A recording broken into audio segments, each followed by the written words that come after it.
Hello students, welcome to IE.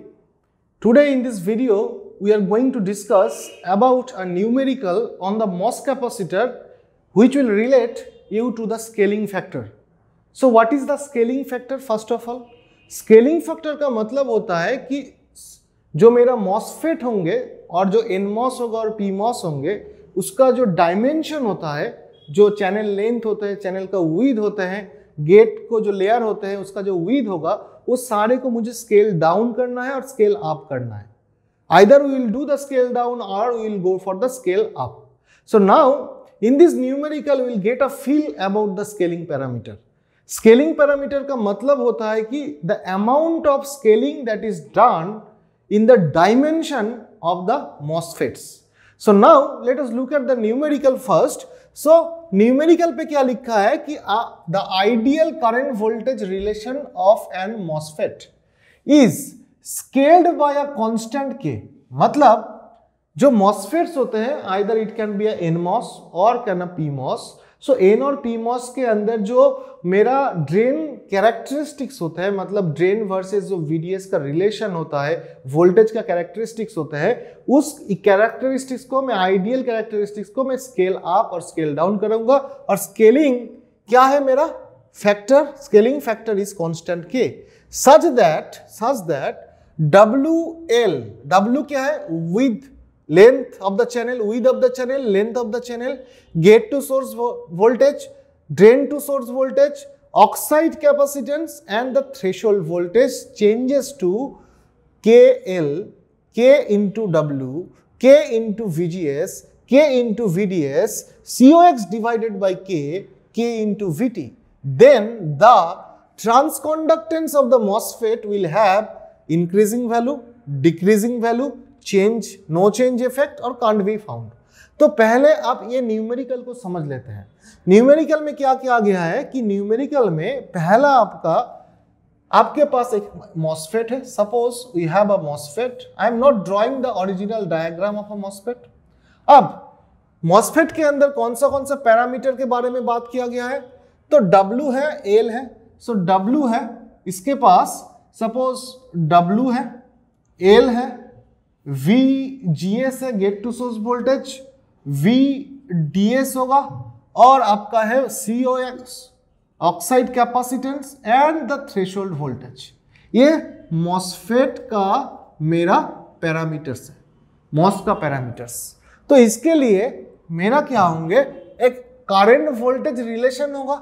So I will have the drain current versus आपका एक relation होंगे VDS का और VGS का, और यू कैन से ID वर्सेस VGS और ID वर्सेस VGS. ये दोनों करंट वोल्टेज रिलेशन है. नाउ आपने क्या किया कि ये W क्या है? W is called the width of the channel. L क्या है? Length of the channel. Now this W by L ratio is called the aspect ratio of the MOS. तो आपने क्या किया कि ये जो MOSFET का जो डायमेंशन है उस डायमेंशन को आप चेंज कर रहे हैं. मतलब W का वैल्यू चेंज करेंगे, L का वैल्यू भी चेंज करेंगे. तो W का वैल्यू चेंज मैंने क्या किया? K into L, K into W. मतलब मैंने अभी जो MOSFET बनाया है आफ्टर स्केलिंग मैंने दूसरा MOSFET डाला है. आफ्टर स्केलिंग ये वाले MOSFET को मैंने स्केल्ड करके इसको स्केलिंग किया. स्केलिंग के बाद मुझे और एक MOSFET आया, नया वाला MOSFET, और स्केलिंग का जो कांस्टेंट है वो मेरा K है. तो पहला मेरे पास ये वाला MOSFET था, उसको स्केल किया. कितना स्केल? K स्केल, मतलब स्केलिंग पैरामीटर K. अब स्केलिंग पैरामीटर का मतलब क्या होगा? मेरा जो डायमेंशन था विड्थ ऑफ द चैनल का जो विड्थ था वो पहले W था, अभी मैंने कर दिया इसको K into W. Similarly length जो था और लेंथ को भी मैंने चेंज किया K into L. मतलब विड्थ को इंक्रीज किया और लेंथ को भी इंक्रीज किया. सो उसके लिए क्या होगा? और जो पैरामीटर्स हैं जैसे gate to source voltage, VDS, C oxide, threshold, इसके ऊपर भी इफेक्ट आएंगे. और ये वो इफेक्ट क्या है कि पहले मेरा VGS था, अभी हो गया मेरा K into VGS. पहले मेरा VDS था, अभी हो गया K इंटू VDS। सिमिलरली पहले मेरा C ऑक्साइड था, ऑक्साइड कैपेसिटेंस का वैल्यू C ऑक्साइड था, जैसे ही मैंने स्केल किया इसका वैल्यू हो गया C oxide divided by K, मतलब डिक्रीज हुए, ऑक्साइड कैपेसिटेंस डिक्रीज हो गया और थ्रेशोल्ड वैल्यू भी मेरा मल्टीप्लाइड बाय K हुआ। ये मेरा स्केलिंग के दौरान हुआ। अब मुझे बोलना है कि अगर स्केलिंग मैंने किया तो ये सारे पैरामीटर्स ऐसे चेंज हुए, तो यहां पे मेरा अगर वैल्यू ट्रांसकंडक्टेंस का वैल्यू अगर GM है, suppose before scaling the value of the transconductance was GM और आफ्टर स्केलिंग मेरा ये ट्रांसकंडक्टेंस वैल्यू क्या होंगे, ये इंक्रीज होगा कि डिक्रीज होंगे कि कोई चेंज नहीं होगा। और ये भी हो सकता है कि ये सारे जो डेटा गिवन है इस डेटा से मैं निकल ही नहीं पाऊं कि data will be insufficient to find whether the GM will increase और decrease. So this is the question right now.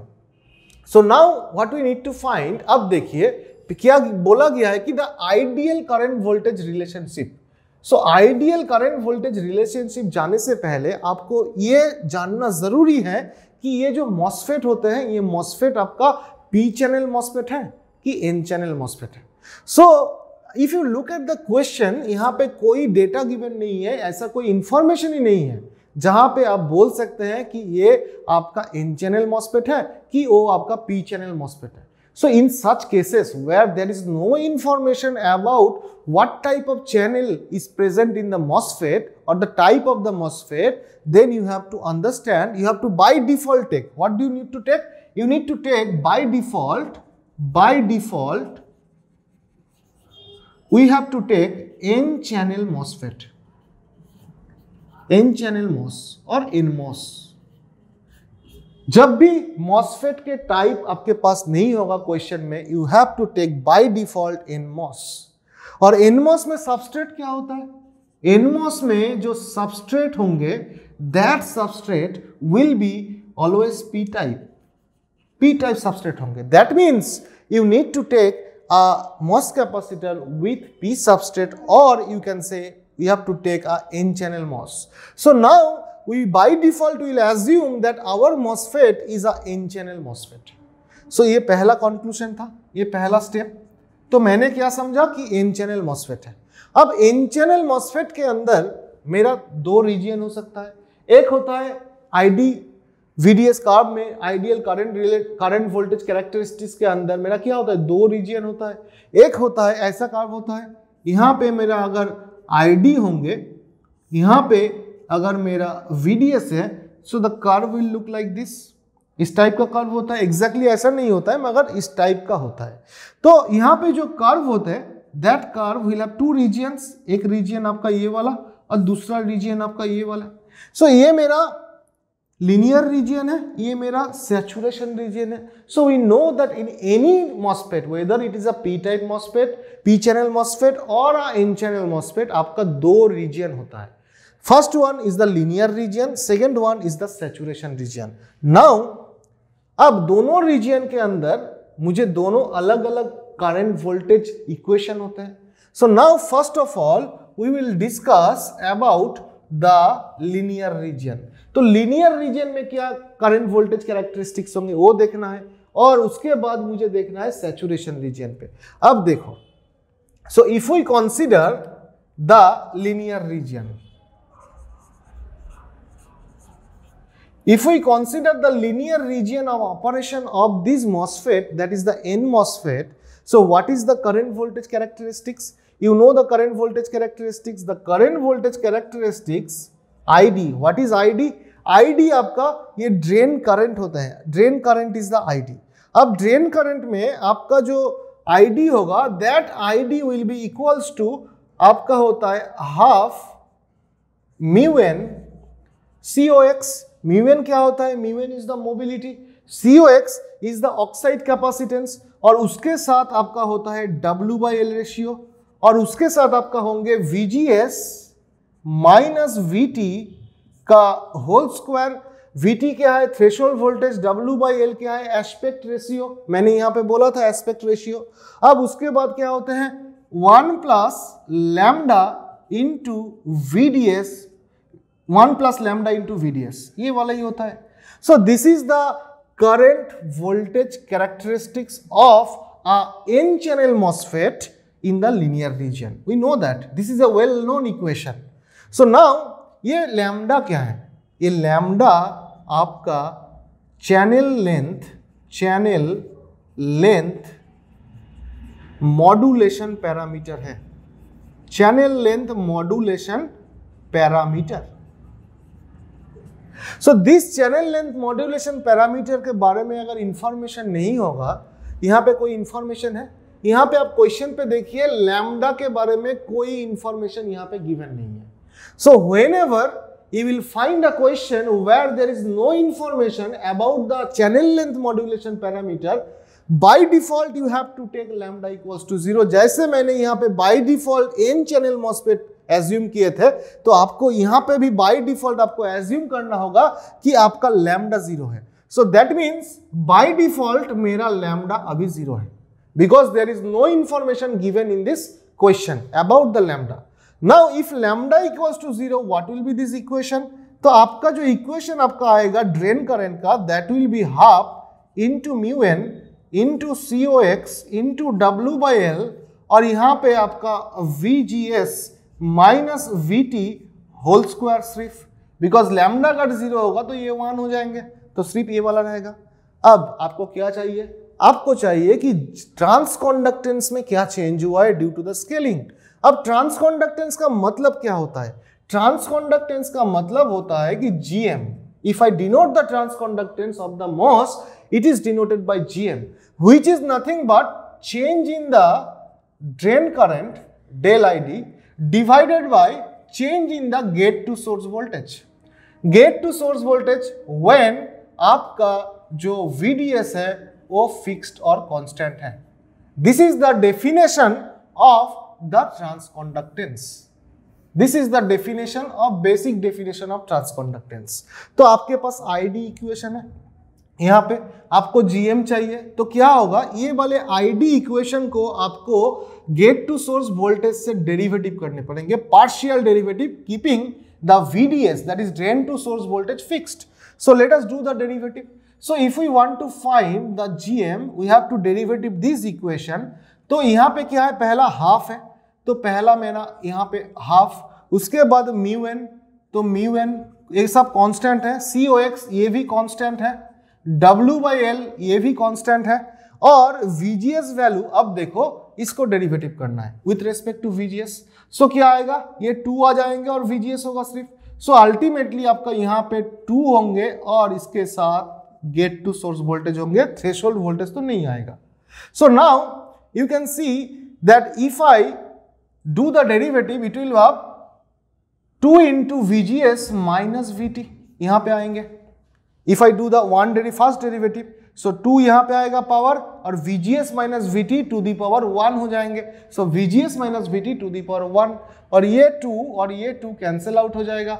So that means आपका जो GM वैल्यू आया for the linear region, that is equals to mu n into COX W by L into VGS minus VT, ये वाला equation आया. अब देखो मैंने scale किया था, तो बिफोर स्केलिंग और आफ्टर स्केलिंग लीनियर रीजन में क्या होगा? So if I talk about the before scaling और after scaling, so before scaling के बाद सोचिए, बिफोर स्केलिंग, और यहां पे मैं लिख रहा हूं after scaling. So before scaling, if I talk about this before, यहां पे मैं लिख रहा हूं बिफोर स्केलिंग, और यहां पे मेरा after scaling. So before scaling आपका म्यू एन जो है, म्यू एन क्या चेंज हो रहा था? म्यू एन का तो वैल्यू नहीं चेंज होंगे, तो यहां पे GM वैल्यू होगा आपका म्यू एन, उसके साथ COX वैल्यू तो जैसा था वैसा ही होगा before scaling, W by L, उसके साथ मेरा VGS माइनस VT. अब जैसे ही मैंने स्केल कर दिया तो GM वैल्यू का अंदर क्या आएंगे? म्यू एन का तो कोई चेंज नहीं होता है ड्यू टू स्केलिंग, COX का चेंज हुआ है, COX by K. सो यहां पे मैं लिखूंगा COX divided by K. W by L ratio है, देखिए W by L, so W का वैल्यू कितना चेंज हुआ है, W is change to K and L value is change to KL। So मैं यहाँ पे K into W divided by K into L हुआ। अब VGS वैल्यू क्या चेंज हुआ है, VGS वैल्यू देखिए K इंटू VGS हुआ, K into gate to source voltage. Threshold value क्या हुआ, K into VT, so K into VT। So ये हुआ मेरा नया वाला ट्रांसकंडक्टेंस आफ्टर स्केलिंग। अब यहां पे देखिए आपका जो ये वाला K है, ये वाला K काट आउट हो जाएंगे और यहां से एक K का कॉमन हो सकता है जिसके साथ ये काट आउट होगा।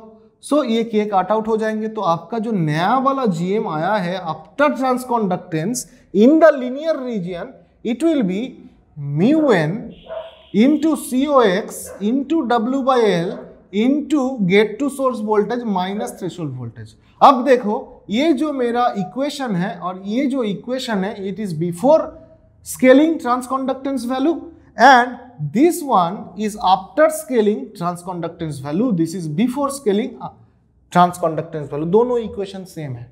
दैट मीन्स लीनियर रीजन में जब मॉसफेट काम करेगा तो स्केलिंग के लिए उसके ट्रांसकंडक्टेंस वैल्यू में कोई चेंज नहीं होंगे। So that means we can write here first option, first conclusion में क्या लिख सकता हूं कि there will be no change in GM due to scaling in linear region। So linear region operation में स्केलिंग के लिए ट्रांसकंडक्टेंस वैल्यू में कोई चेंज नहीं होगा। अब ये तो हुआ लीनियर रीजन के बाद। अब आपको क्या चाहिए, आपको ढूंढना है कि अगर सैचुरेशन पे काम करेगा मॉसफेट, ये वाला NMOS, तो क्या होंगे। So now let us look at the NMOS saturation region. तो सैचुरेशन रीजन पे अगर NMOS के बारे में अभी हम डिस्कस करेंगे तो NMOS के लिए जो सैचुरेशन रीजन में ID करंट होता है, so now we are talking about the saturation region। So let us assume the transistor is right now operating in the saturation region। तो saturation region में ID करंट का equation अलग होगा।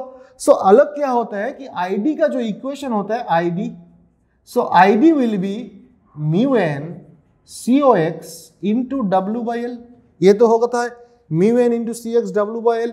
उसके साथ क्या होगा आपका एक VGS माइनस VT, मतलब gate to source voltage minus threshold voltage into the drain to source voltage, और उसके साथ आपका आएगा minus VDS² divided by 2। So this is the drain current equation in the saturation region for a n channel MOSFET। Now we have to find the GM, और GM find out करने के लिए आपको क्या होना चाहिए, you have to derivative this ID with respect to the gate to source voltage keeping the VDS constant. So that means ये mu N तो कांस्टेंट है, COX भी कांस्टेंट है, W/L रेशियो भी कांस्टेंट है। तो यहाँ पे देखिए आपका ये वाला पार्ट में VDS कांस्टेंट, तो इसका डेरिवेटिव ही नहीं होगा क्योंकि पार्शियल डेरिवेटिव कर रहे हैं हम लोग, और यहाँ पे आपका VDS है उसके साथ VGS है, तो ओनली VDS यहाँ पे आएंगे, ओनली VDS, VT तो कांस्टेंट। सो आपका जो इक्वेशन अभी आया for GM in the saturation region is mu N COX W/L into VDS। अब इसको आफ्टर स्केलिंग बिफोर स्केलिंग देखना है। सो लेट अस सी, यहां पे मैं आफ्टर स्केलिंग देखूंगा, आफ्टर स्केलिंग, और इसको मुझे बिफोर स्केलिंग देखना है। सो बिफोर स्केलिंग, अगर बिफोर स्केलिंग की बात करेंगे तो ये सेम रहेगा। तो बिफोर स्केलिंग में मेरा GM जो होंगे that will be mu N, यहाँ पे COX, यहाँ पे W/L, और इसके साथ ड्रेन टू सोर्स वोल्टेज। अब देखो आफ्टर स्केलिंग में म्यू एन का वैल्यू तो चेंज नहीं हुआ है, म्यू एन तो कांस्टेंट है, तो यहाँ पे जो GM आएंगे वो म्यू एन रहेगा। अब COX का वैल्यू चेंज हुआ है, COX का वैल्यू डिक्रीज हुआ है after scaling, so COX divided by K। अब W भी इंक्रीज हुआ है, W देखिए इंक्रीज होकर KW हुआ है, so K into W। L भी इंक्रीज हुआ है, KL। So K into L, उसके साथ VDS, VDS का वैल्यू क्या है, K into VDS after scaling, so K into VDS। अब देखो ये जो मेरा K है ये दोनों के कट आउट हो जाएगा, ये वाले K के साथ ये वाले K कट आउट होंगे, तो आपका जो वैल्यू आएगा that is mu N COX W/L into VDS। अब ये जो इक्वेशन है यहाँ पे सेम इक्वेशन है, दोनों इक्वेशन बराबर, GM जो था before scaling, GM after scaling same है, so that means you can also say that if the NMOS transistor is operated at a saturation region, then due to scaling there will be no change in the value of the transconductance. So the second conclusion जो मैं यहाँ पे डाल सकता हूँ कि there will be no change in GM due to scaling in saturation region. So answer क्या होगा आपका, अभी ऑप्शन देखिए, increasing value, decreasing value, no change, can't be found. So question था the transconductance of the MOSFET will have, क्या होंगे, saturation पे भी नहीं चेंज हो रहा है, लीनियर रीजन पे भी कोई चेंज नहीं हो रहा है, दैट मीन्स आपका transconductance value which was GM, ये GM वैल्यू आपका कोई चेंज ही नहीं होगा during the total operation of the linear and the saturation. So this is the correct option. There will be no change effect in the transconductance due to the scaling parameter.